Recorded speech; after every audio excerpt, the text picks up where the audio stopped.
didirikannya GMKI itu supaya bagaimana terwujudnya kedamaian, kesejahteraan, keadilan, keutuhan ciptaan di Republik Indonesia. Berdasarkan kasih.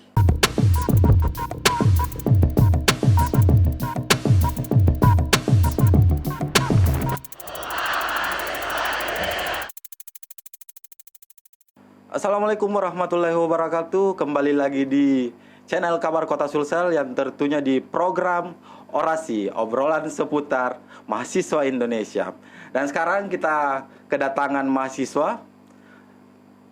Tentunya bintang tamu kita saat ini adalah tokoh pemuda yang cukup inspiratif dan juga milenial. Kita kedatangan demisioner GMKI, Rizal Dwi Saputra. Selamat datang, Tum. Saya panggil apa nih? Ketum atau Bung? Bung aja. Bung ya? Ya. Tapi memang kalau berbicara persoalan julukan atau nama itu ya, Bung itu menurut saya dan sepengetahuan saya, Bung itu adalah bela untuk negara. Dan memang pas untuk dijulukan untuk kepada Tum demisioner GMKI Rizal Dwi Saputra. Tum, kita mau bicara persoalan GMKI, berbicara bincang-bincang, bicara santai. Sebenarnya sejarah GMKI di Indonesia itu seperti apa, Bung? Ya, sejarah GMKI, Gerakan Mahasiswa Kristen Indonesia. Ya, GMKI ini berawal dari sekelompok pemuda yang sering melakukan diskusi tentang pendalaman Alkitab dan berdiskusi tentang nilai-nilai kebangsaan. Yang kemudian dari sekelompok pemuda ini tepat pada tanggal 2 Februari 1950 membentuk sebuah organisasi yang dengan nama Gerakan Mahasiswa Kristen Indonesia. Berarti ada transisi. Ya, ada transisi. Ada transisi ya, transisi nama ya. Ya. Sebenarnya kalau kita lihat sejarah GMKI, sebelum GMKI namanya itu CSP of Java. Kemudian setelah Indonesia merdeka ada masa transisi pemerintahan, kemudian berubah menjadi Gerakan Mahasiswa Kristen Indonesia. Gerakan Mahasiswa Kristen Indonesia. Tetapi nama Gerakan Mahasiswa Kristen Indonesia ini memang didirikannya pada kapan ini? Pergantian tepat tanggal 2 Februari 1950. Oh, 50 ya. Jadi sudah berapa tahun ya sekarang? Sekitaran 71. 71 ya? Ya, 71. Oke. Bung, sebenarnya GMKI kan ini awalnya berbicara persoalan Alkitab, berbicara persoalan spiritual, keyakinan, tetapi mungkin ada hal-hal yang memang yang harus dimasukkan GMKI itu sendiri, makanya menjerumus ke berbicara persoalan kebangsaan. Artinya secara global dia berbicara persoalan kebangsaan gitu. Sebenarnya tujuannya GMKI. Ya, tujuan GMKI. Ya, kalau secara umum tujuan GMKI, didirikannya GMKI itu supaya bagaimana terwujudnya kedamaian, kesejahteraan, keadilan, keutuhan ciptaan di Republik Indonesia. Berdasarkan kasih. Berdasarkan kasih. Kan Kristen dikenal dengan hukum kasihnya. Oh, begitu ya. Ya, yang kemudian dari hukum kasih ini bagaimana kita mewujudkan Indonesia yang dicita-citakan, terbina sebuah keadilan, terwujudnya sebuah kesejahteraan, kebenaran, demokrasi di tengah-tengah masyarakat Indonesia. Nah, yang kemudian dari tujuan ini kemudian ada misi-misinya. Bagaimana GMKI hadir di masyarakat Indonesia, bagaimana GMKI harus mengajak mahasiswa Kristen untuk mengenal Sang Kepala Gerakan, Tuhan Yesus Kristus. Setelah itu kita ajak, kemudian kita bina, di GMKI kita bina. Bagaimana dibina untuk menjadi seorang pemimpin, calon pemimpin. Oh, calon pemimpin. Setelah dibina, kemudian dipersiapkan menjadi pemimpin di tengah-tengah masyarakat. Jadi simpelnya sih di GMKI kita mengajak, membina dan mempersiapkan seorang pemimpin. Berbicara persoalan kepemimpinan, tentunya banyak yang merebut persoalan kepemimpinan saat ini. Yang namanya apalagi sekarang masih hangat. Bagaimana sebenarnya tanggapan GMKI terhadap isu-isu politik-politik praktis atau politik identitas gitu. Sebenarnya seperti apa tanggapan atau melihat cara pandang GMK itu sendiri? Sebenarnya sih kami resah dengan cara pandang kebanyakan masyarakat yang melihat bahwa kita ini berbeda-beda. Kan kalau kita baca sejarah ya, Indonesia ini tidak hanya didirikan oleh satu kelompok saja. Di Indonesia didirikan oleh semua kelompok yang kemudian GMKI bertugas bagaimana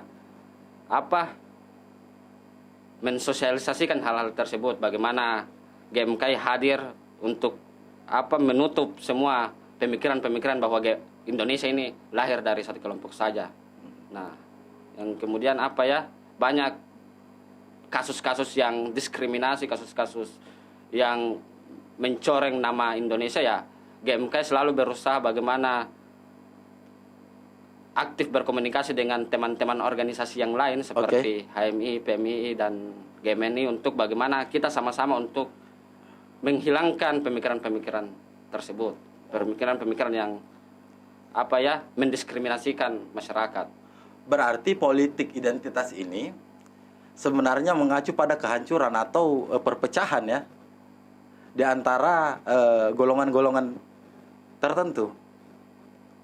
Ya, saya pikir jelas ini akan mengacu pada kehancuran Republik Indonesia, karena pada dasarnya ya Indonesia didirikan bukan hanya satu oknum saja. Kan itu yang saya pikir ini yang menjadi titik awal balik kita, bagaimana sejarah Indonesia didirikan. Yang kemudian kalau ada beberapa oknum yang ingin hanya ingin kepentingan kelompoknya yang maju, ya itu bukan Indonesia lagi namanya. Kita tidak melihat sejarah bagaimana terbentuknya Republik ini. Nah, itu yang kemudian menjadi kekuatan kami GMKI untuk terus. Gini Bung Rizal, tentunya kalau kita berbicara secara spesifik, apalagi Bung Rizal ini kan tinggal di Kota Makassar. Tentunya di Kota Makassar toleransi itu sangat dijunjung. Ya, betul. Toleransi itu sangat dijunjung. Bagaimana sebenarnya, ataukah memang saat ini Bung Rizal tinggal di Kota Makassar ada justifikasi, ada tekanan-tekanan yang dialami Bung Rizal atau dialami teman-teman GMKI yang mengadu ke Bung Rizal tentang persoalan toleransi atau berdampingan gitu di kelompok-kelompok lainnya? Sebenarnya kalau berbicara tentang Makassar, saya pikir tidak ada yang seperti Bung tadi katakan bahwa diskriminasi di Makassar itu. Selama saya tinggal di Makassar tidak ada intervensi-intervensi mengenai kita minoritas, kita mayoritas. Terkadang yang menjadi masalah itu dari diri kita sendiri. Yang merasa minoritas kemudian itu yang menjadi menggebu-gebu beban kita sendiri. Jadi timbul dari diri kita sendiri. Tetapi kalau melihat konteks Makassar, lingkungan di Makassar itu saya pikir sudah tidak ada yang namanya intoleransi. Kita saling menghargai khususnya di Makassar. Nah, respon BMKI Bung Rizal, persoalan ini cukup berat juga sih pembahasannya.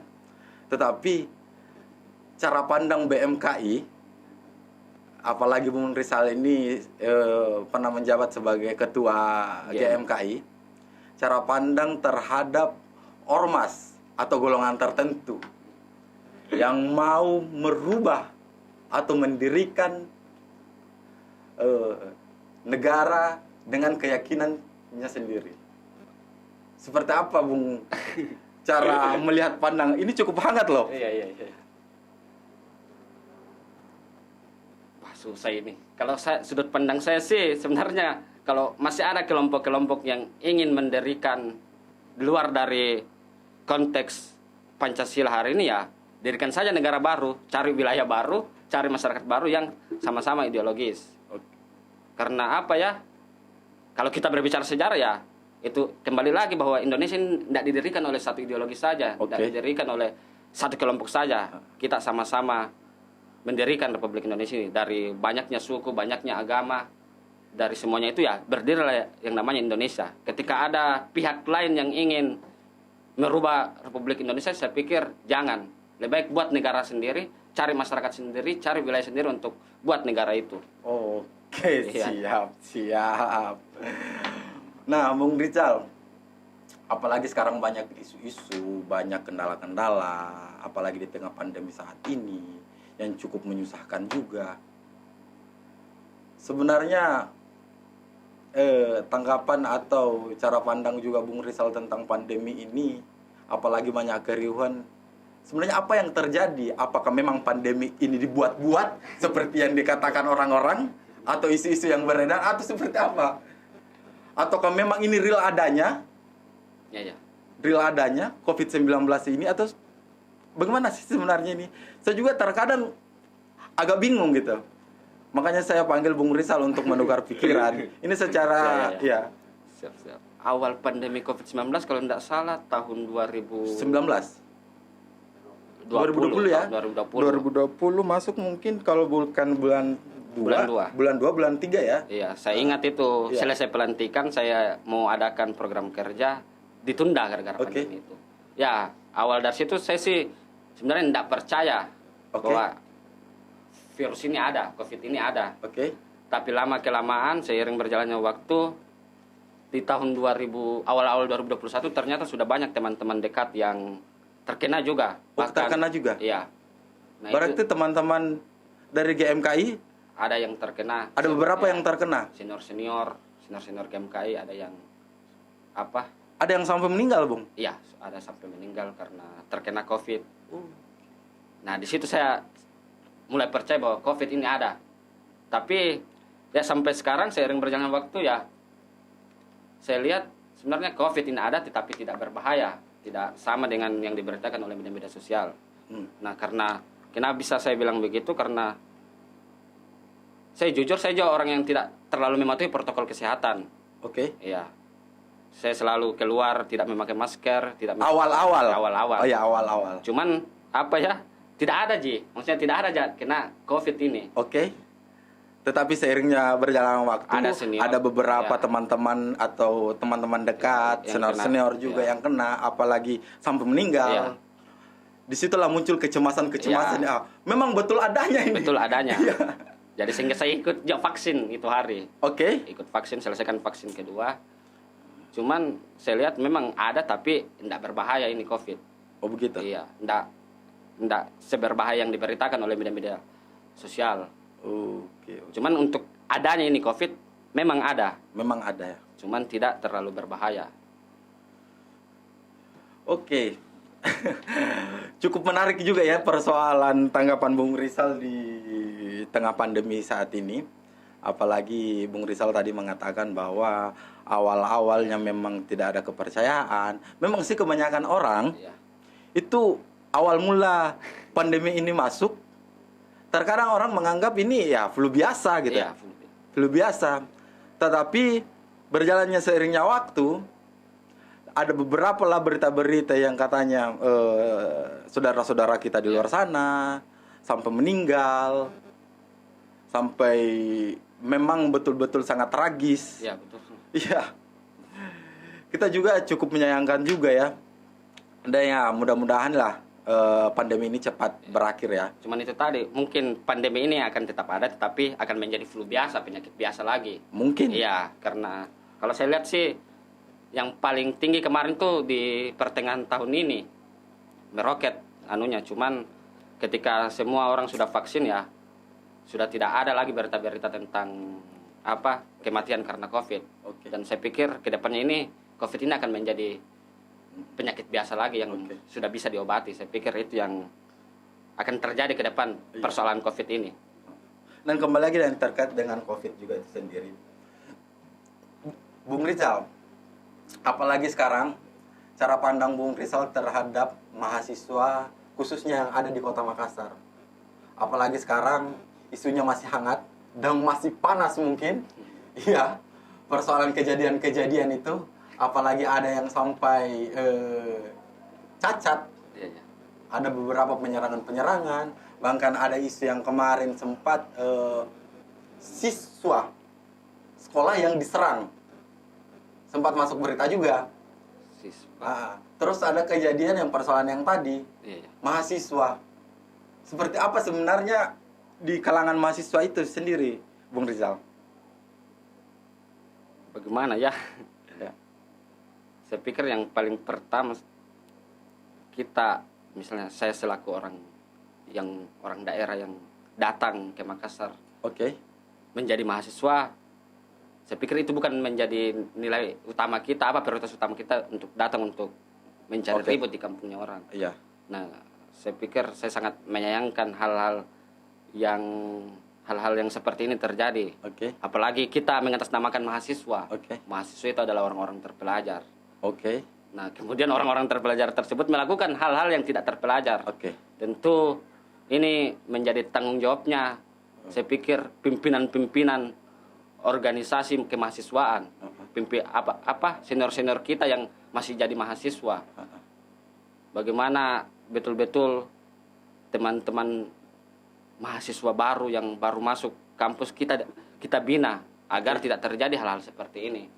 Saya pikir sangat menyayangkan sekali ketika hal-hal yang kejadian-kejadian kemarin terjadi lagi.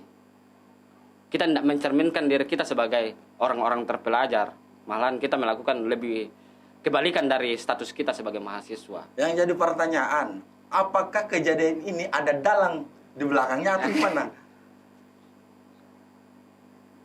Jangan sampai mahasiswa ini didoktrin dengan hal-hal yang tidak baik, ataukah memang ada orang-orang yang di belakangnya untuk melakukan itu? Apakah memang ada dalang di balik itu atau gimana, Bung Rizal? Akibat apa ya? Sebab selalu mempunyai akibat. Oke. Tidak mungkin ada kejadian tersebut kalau tidak ada sebabnya. Oke. Dan saya percaya bahwa semua yang ada, apa yang kita lakukan itu adalah by design. Kalau senior-senior saya selalu katakan bahwa kita ini by design, semua By sudah design. direncanakan, tidak ada yang terjadi secara kebetulan. Oke. Semua ada pasti perencanaan. Jadi memang segala sesuatu memang ada by design-nya ya. Ya, by design. Desainnya. Ya tidak mungkin lah melakukan hal yang seperti itu tanpa ada perencanaan sebelumnya. Tidak ada arahan. Nah, itu yang kita tidak tahu siapa Siapa yang menjadi itu yang desain. masih menjadi Ya. pernyataan seperti ini. Oke, Bung. Sebenarnya untuk sekarang pesan-pesan Bung Rizal kepada adik-adik Bung Rizal terhadap mahasiswa seperti apa? Bisa disampaikan? Sebenarnya pesan saya, teman-teman mahasiswa, apalagi mahasiswa baru yang dari kampung datang ke Makassar untuk kuliah, saya pikir yang menjadi prioritas utama kita itu ya bagaimana doa-doa orang tua kita dari kampung itu untuk diwujudkan. Yang kedua, ini kata dosen saya bahwa perguruan tinggi kampus itu tidak memberikan 100% ilmunya. Di kampus itu kita hanya dapat 20% dari ilmu. Oke. Dari pembelajaran yang kita dapat. Sisanya itu cari di tempat lain. Oke. Nah, yang menjadi kesimpulan saya dari perkataan dosen itu ya tempat lain itu adalah organisasi mahasiswa. Oke. Nah, yang menjadi saran saya bahwa teman-teman mahasiswa jangan hanya aktif di kuliah karena ilmu tidak semua ada di bangku-bangku kelas, tidak ada di bangku-bangku perguruan tinggi. Ilmu-ilmu yang lain itu ada di organisasi mahasiswa. Tetapi itu lagi ketika teman-teman ikut dalam organisasi mahasiswa ya lihat bagaimana tujuan organisasi tersebut. Oke. Jangan asal-asalan ikut. Baik, itulah tadi percakapan yang sangat hebat bahwasanya teman-teman mahasiswa apalagi yang baru-baru masuk, masih maba, pilihlah organisasi yang memang betul-betul mengedukasi, membuat Anda menjadi lebih maju. Dan seperti itulah tanggapan Bung Rizal ya. Baik, terima kasih. Saya Arifin Hasyim masih di kabar Kota Sulsel.